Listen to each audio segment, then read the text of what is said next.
Imagine um povo que nasceu da vergonha, cresceu na idolatria e floresceu na perversão. Um povo cuja origem já carregava um fardo espiritual pesado, e que, mesmo diante dos milagres do Deus de Israel, escolheu trilhar caminhos de rebeldia, luxúria e adoração a falsos deuses. Os Moabitas não foram apenas mais uma nação pagã mencionada na Bíblia. Eles se tornaram um símbolo vivo da decadência espiritual, da corrupção moral e da oposição direta à santidade do Senhor. Mas como nasce um povo assim? Tudo começou com uma história perturbadora, logo após a destruição de Sodoma e Gomorra. Ló, sobrinho de Abraão, fugiu com suas 2 filhas para uma caverna nas montanhas, temendo o que poderia encontrar nas cidades ao redor. E ali, isoladas e dominadas pelo medo de não perpetuar sua linhagem, as filhas de Ló cometeram um ato desesperado, embriagaram o próprio pai e se deitaram com ele, dando origem a 2 filhos, Moabe e Amon. E assim, da união incestuosa entre pai e filhas, nasceram 2 povos, os Moabitas e os Amonitas. Desde o início, o sangue moabita estava manchado pela transgressão. E talvez, por isso, esse povo cresceu distorcendo o que era puro, rindo da santidade e zombando das leis do Deus verdadeiro. Os Moabitas não só rejeitaram o Senhor, eles escolheram cultuar deuses imundos, como Quemos, a quem sacrificavam vidas humanas. Sim, eles ofereciam crianças inocentes em rituais macabros, buscando favores de entidades demoníacas, enquanto desprezavam a aliança de Israel com o Deus de Abraão. Mas Deus, o justo juiz, jamais ignora o clamor do sangue inocente. Esta história vai além de geopolítica, além de religião. Ela nos mostra como escolhas feitas por gerações podem contaminar linhagens inteiras. Mostra como uma nação pode se perder nas trevas da depravação ao ignorar a luz da verdade. E, mais importante, revela como Deus lida com aqueles que endurecem o coração. Prepare-se para mergulhar em uma narrativa perturbadora, mas reveladora. A jornada dos Moabitas não é apenas sobre eles, é um espelho sombrio do que acontece com qualquer povo, família ou alma que decide andar longe do Senhor. Se essa introdução chamou sua atenção, fica com a gente até o final. Você vai entender como Deus lidou com um povo depravado e o que podemos aprender com isso nos dias de hoje. E no final deste vídeo, faremos uma oração poderosa para que nenhuma raiz de perversão, nenhuma influência maligna atue sobre a sua vida e sua família. Se gostou dessa história, confira outras aqui do canal e comente o que achou. Se inscreva no canal. Ative o sininho. A história dos Moabitas começa em um tempo de juízo divino, quando Deus decide destruir Sodoma e Gomorra, cidades mergulhadas em pecados abomináveis. O fogo desceu do céu, consumindo tudo, e apenas uma família foi poupada, a de Ló, sobrinho de Abraão. Com medo, desespero e sem rumo, Ló fugiu com suas 2 filhas, primeiro para a cidade de Zoar, depois para uma caverna solitária nas montanhas. Era um tempo de desolação. A paisagem estava marcada pela fumaça que ainda subia dos escombros de Sodoma. O céu era cinzento, como se a própria criação tivesse se entristecido com tamanha depravação. O silêncio nas montanhas só era quebrado pelo som do vento que assoviava entre as pedras, um eco do julgamento divino. Não havia mais vizinhos, nem esperança de continuidade. As filhas de Ló, ao verem o mundo em ruínas, pensaram que o juízo havia extinguido toda a humanidade. Foi nesse ambiente sombrio, onde a moral estava ferida e a fé fragilizada, que nasceu Moabe. As filhas de Ló, temendo não deixar descendência, tomaram uma decisão distorcida, embebedaram o próprio pai em 2 noites consecutivas e se deitaram com ele. Da mais velha nasceu Moabe, o patriarca do povo moabita. Já da mais nova, nasceu Ben-Ami, pai dos Amonitas.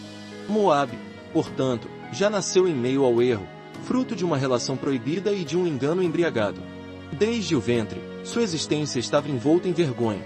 Ao crescer, deu origem a uma geração que, em vez de buscar redenção, escolheu mergulhar ainda mais fundo nas sombras. Seus descendentes se afastaram de qualquer lembrança do Deus de Abraão, e começaram a construir seus próprios deuses, criados à imagem de seus desejos, vícios e pecados. Moabe cresceu como líder de seu povo, mas não como um homem de fé. Ele fundou sua nação entre colinas e planícies férteis, a leste do rio Jordão, em uma região promissora. Ali, os Moabitas prosperaram economicamente, mas espiritualmente afundaram. A terra que poderia ser um lugar de renovação virou palco de idolatria e rituais perversos.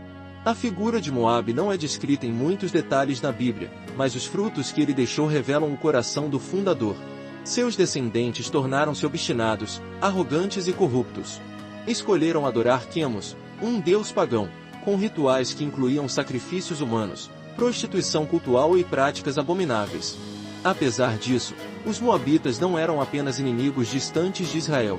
Eles compartilhavam laços de sangue com os hebreus.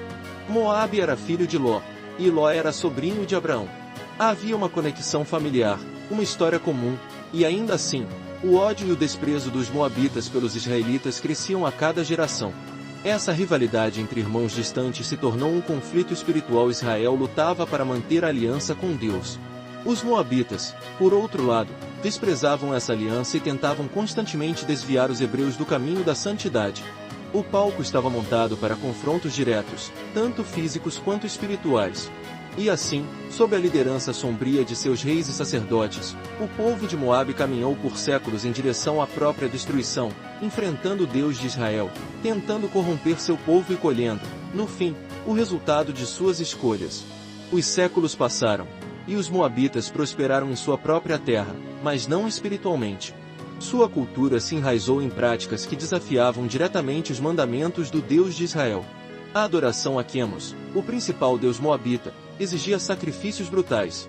Crianças eram entregues às chamas em altares ardentes, enquanto os sacerdotes dançavam ao redor em rituais enlouquecidos. Era uma religião que trocava a vida por favores, e a pureza por promiscuidade. Os moabitas acreditavam que sua força vinha do sangue. Não do sangue do cordeiro, mas do sangue das vítimas. Prostituição sagrada era comum em seus templos. Jovens eram aliciados para servir nos cultos, em rituais onde a moralidade era completamente destruída. Era uma cultura de prazer sem limite, idolatria sem freio e corrupção sem arrependimento. Mas o conflito entre Moabe e Israel não era apenas teológico. Era também estratégico, político e militar. Quando o povo de Israel saiu do Egito, guiado por Moisés, e começou a caminhar em direção à terra prometida, eles passaram pelos arredores do território dos Moabitas. E foi aí que o coração de Moabe revelou sua verdadeira natureza. O rei Balaque, então governante dos Moabitas, viu a multidão de hebreus se aproximando e temeu por seu reino. Ao invés de buscar entendimento, ele procurou destruição. Chamou Balaão, um profeta mercenário, e lhe ofereceu grandes riquezas para amaldiçoar o povo de Israel. Balaque não queria apenas proteger seu povo, ele queria ver os filhos de Deus sendo destruídos. Mas Deus interveio. Toda vez que Balaão tentava amaldiçoar os israelitas, Deus colocava palavras de bênção em sua boca. Balaque ficou furioso, mas não desistiu. Juntos, os moabitas traçaram uma nova estratégia, não mais guerra direta, mas sedução. Mulheres moabitas foram enviadas ao acampamento de Israel, belas, insinuantes e bem treinadas. Elas se aproximaram dos homens hebreus. Com sorrisos sedutores e palavras doces, convenceram-nos a participar de banquetes idólatras. Ali, entre pratos luxuosos e vinhos fortes, os israelitas se esqueceram do Senhor. Entregaram-se aos prazeres carnais e participaram de rituais pagãos. O plano funcionou. Uma praga caiu sobre o povo de Israel como consequência direta de sua traição espiritual. Milhares morreram. Mas Deus, em sua justiça, não permitiu que a corrupção moabita se alastrasse por completo. Um levita chamado Finéias se levantou com zelo pelo Senhor, interrompendo o pecado com uma espada e detendo a praga. Foi um momento decisivo, um ato de coragem que revelou a gravidade da influência moabita. E assim, ficou claro, os moabitas não eram apenas uma nação pagã. Eram um instrumento de Satanás para tentar corromper o povo de Deus por dentro. Eles usaram a sedução para minar a santidade, usaram a idolatria para sujar o que era sagrado, e usaram alianças emocionais para quebrar os votos espirituais. A Bíblia é clara: os moabitas não entrarão na congregação do Senhor, nem a sua 10ª geração. O Senhor sabia o quanto aquele povo era perigoso. Eles não atacavam com espadas, atacavam com promessas falsas, com sensualidade, com encantamento. E isso era ainda mais letal. A tensão entre Israel e Moabe não terminou ali. Ao longo da história, os moabitas continuaram tentando perverter o povo de Deus. Em épocas de fraqueza espiritual, os hebreus voltavam a cair em seus laços. Em tempos de firmeza, os enfrentavam com severidade. Era uma batalha espiritual contínua. E enquanto isso, os moabitas seguiam confiantes em sua cultura depravada, cegos pelas trevas que eles mesmos escolheram. Mas o juízo de Deus não tarda, e ele não se deixa zombar. O clímax da história dos Moabitas acontece quando sua maldade atinge o limite, e o juízo de Deus desce com fúria. Durante o período dos reis, Israel enfrentou inúmeros conflitos com nações vizinhas, mas nenhuma era tão insidiosa quanto Moabe. Enquanto outras nações guerreavam com espadas, os Moabitas atacavam com promiscuidade, idolatria e alianças traiçoeiras. Um dos momentos mais impactantes ocorreu no tempo do rei Jeorão, filho de Acabe, quando Moabe se rebelou contra Israel. O rei Mesa, líder dos Moabitas, viu a fragilidade espiritual de Israel como uma oportunidade. Ele formou uma resistência militar e desafiou abertamente o domínio israelita. Jeorão, junto com o rei de Judá, Josafá, e o rei de Edom, formou uma coalizão para enfrentar Moabe. Os exércitos marcharam pelo deserto, sedentos e cansados, quase desfalecendo. Mas Deus, em resposta à súplica de Josafá, fez surgir água milagrosamente no vale seco. Reanimados, os soldados seguiram em direção à batalha. E aqui, o terror começa. Os Moabitas, ao verem o vale cheio de água vermelha como sangue, refletindo o sol, pensaram que os 3 reis haviam brigado entre si e se matado. Então, desceram confiantes para saquear os despojos. Mas caíram numa armadilha. Foram surpreendidos e derrotados por completo. Israel, Judá e Edom devastaram cidades moabitas, derrubaram árvores, entupiram poços e arruinaram a terra. O rei Mesa, humilhado, correu para seu último e mais hediondo recurso. Em desespero, subiu no muro de sua cidade e, diante dos olhos de todo o povo, e até dos exércitos inimigos, pegou seu primogênito, o herdeiro do trono, e o sacrificou em holocausto ao deus Quemos. O grito do menino se perdeu no vento, e o cheiro da carne queimada subiu aos céus como uma blasfêmia. A cena foi tão horrenda, tão demoníaca, que gerou uma indignação profunda até nos próprios israelitas. A Bíblia diz que houve grande indignação contra Israel, e eles recuaram. Não por medo da guerra, mas pelo horror do que testemunharam. O clímax dos Moabitas foi marcado por um sacrifício humano. Um pai entregando seu filho em nome de um Deus que nada podia. Essa imagem, grotesca e perturbadora, representa o extremo da degradação espiritual daquele povo. Eles não tinham limites. Passaram da idolatria à loucura. E esse ato foi o ápice da depravação de Moabe. Naquele momento, Deus mostrou ao mundo que há um ponto em que o pecado se torna intolerável. O sacrifício do rei não trouxe vitória, trouxe maldição. O horror daquela cena ecoou nas gerações futuras, como um lembrete de até onde pode chegar um povo que se afasta do verdadeiro Deus. E mesmo após esse ato, os Moabitas não se arrependeram. Continuaram adorando Quemos, continuaram vivendo em imoralidade, e continuaram se opondo ao povo de Deus. O juízo, agora, não era mais apenas uma ameaça, estava selado. O povo moabita, mesmo diante dos milagres e das derrotas esmagadoras, jamais se curvou diante do Deus de Israel. Passaram séculos desafiando a santidade, zombando da verdade, adorando ídolos e oferecendo vidas inocentes a deuses que não falavam, não viam, não respondiam. A arrogância espiritual dos moabitas não teve fim. Mesmo depois de perderem guerras, de presenciarem juízos divinos, de verem seus reis derrotados, persistiram no erro como se pudessem vencer Deus pela insistência. Foram uma nação que escolheu o engano, preferindo a tradição do pecado à transformação da verdade. Mas o juízo de Deus não falha. Com o tempo, Moabe foi sendo gradualmente apagada do mapa da história. Durante o reinado dos babilônios e posteriormente sob domínio persa, a nação moabita deixou de existir como povo independente. Seu território foi absorvido, sua cultura diluída e seus deuses esquecidos.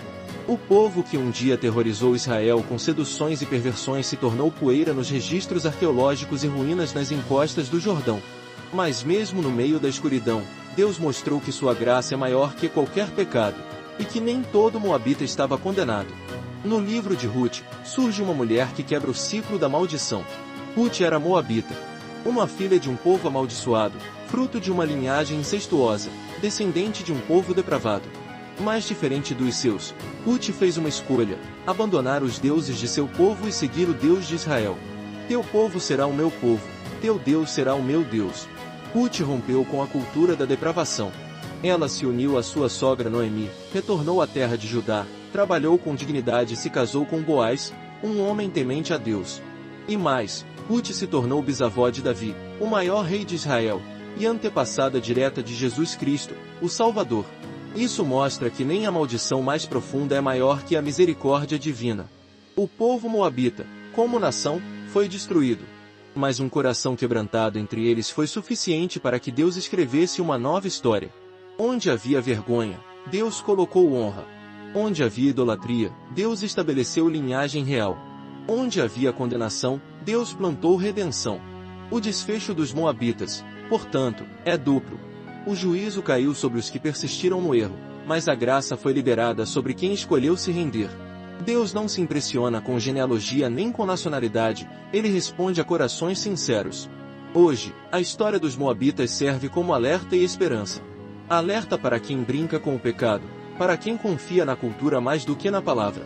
Mas também esperança, porque mesmo alguém vindo das trevas pode se tornar instrumento de luz. Se os moabitas nos ensinam algo, é que o caminho da depravação tem fim certo, mas também que o arrependimento verdadeiro pode redimir qualquer passado. A história dos moabitas não é apenas um capítulo sombrio do Antigo Testamento. Ela é um espelho, um reflexo das escolhas humanas quando Deus é deixado de lado. Um lembrete de que nenhuma cultura, por mais rica que pareça, sobrevive quando está fundamentada na imoralidade, na idolatria e na soberba. Os moabitas começaram como filhos de Ló, parentes de sangue de Abraão. Tinham tudo para seguir o caminho da fé, para se aproximarem do Deus verdadeiro, mas escolheram o oposto. Optaram pela adoração a falsos deuses, pelos rituais que destruíam vidas inocentes, pela sensualidade que pervertia a alma. E hoje, ainda vemos ecos desse comportamento. Vivemos em tempos onde muitos seguem os mesmos passos, colocando prazeres acima da verdade, substituindo Deus por ídolos modernos, relativizando o certo e o errado, e tentando silenciar a voz da consciência. A cultura moabita pode ter desaparecido dos mapas, mas seus valores ainda rondam corações e nações inteiras. Mas há uma escolha. Ruth fez essa escolha. Ela rompeu com tudo que era familiar, deixou para trás a religião dos seus pais, os deuses do seu povo e a mentalidade da corrupção. Ela abraçou a fé no Deus de Israel. E por causa disso, entrou na linhagem do Messias. O passado de Ruth não foi apagado, foi transformado. Você também pode fazer essa escolha hoje. Não importa sua origem, sua história, nem os erros que cometeu. Se você decidir abandonar a idolatria do coração, se render à verdade de Cristo e caminhar em arrependimento, Deus pode te incluir em uma nova linhagem, não de sangue, mas de fé. E agora, antes de encerrarmos esse vídeo, quero te convidar a permanecer com a gente para uma oração especial. É uma oração por libertação, por reconciliação, por transformação. Se você sente que em sua vida há áreas que se assemelham à história dos moabitas, se há vícios que escravizam, mentiras que te afastam de Deus, ou uma cultura ao seu redor que tenta distorcer sua fé, fique conosco. Vamos orar juntos e pedir que o mesmo Deus que mudou a história de Ruth, mude também a sua. Senhor nosso Deus e Pai, nós nos colocamos agora diante da Tua presença com um coração quebrantado, reconhecendo que muitas vezes, assim como os moabitas, temos tomado decisões baseadas no medo, na carne e na ignorância espiritual. Hoje, Senhor, queremos te pedir, abre os nossos olhos. Mostra-nos onde temos levantado ídolos em nosso coração. Mostra-nos onde o pecado tem sido tolerado, escondido, até mesmo alimentado dentro de nós. Nós não queremos andar como andaram os moabitas. Não queremos nos tornar inimigos da Tua vontade. Pai, nós renunciamos agora a toda influência maligna, toda cultura de depravação, toda raiz de idolatria que possa estar tentando dominar nossa mente, nossa casa, nossa geração. Declaramos que o sangue de Jesus é mais forte do que qualquer herança de maldição. Declaramos que a cruz de Cristo nos libertou, não apenas da culpa, mas também do domínio do pecado. Senhor, hoje escolhemos ser como Ruth. Mesmo tendo nascido em um ambiente de erro, mesmo carregando marcas do passado, nós escolhemos te seguir. Dizemos agora, com fé e arrependimento: Teu povo será o meu povo. Teu Deus será o meu Deus. Nos afasta, Pai, de toda influência que nos conduz à perdição. Livra-nos de alianças emocionais com o erro. Corta, com a Tua espada de justiça, toda a alma, todo o laço, toda a prática que tenta nos manter presos ao que já devíamos ter deixado para trás. Queremos uma nova linhagem espiritual. Queremos andar na herança de Davi, não na maldição de Moabe. Queremos ser canais de redenção, de cura, de pureza e obediência. Levanta em nós uma fé viva. Derrama sobre nós o Teu Espírito. Faz cair por terra todo altar estranho, toda adoração a coisas que não são tuas, toda distração que nos tira da tua presença. Coloque em nossos corações um fogo santo, que nos purifica e nos conduz para mais perto de ti a cada dia. Senhor, se há famílias aqui que foram marcadas por vícios, abusos, mentiras ou traições, entra hoje com restauração. Se há pessoas aqui carregando culpas antigas, mostra que em ti há perdão. Se há alguém se sentindo sujo, indigno, perdido, que essa oração seja um reencontro com o Pai. Pai, limpa a nossa história. Escreve um novo capítulo. E que possamos, assim como Ruth, ser lembrados não pela vergonha de onde viemos, mas pela graça de onde chegamos. Em nome de Jesus. Amém.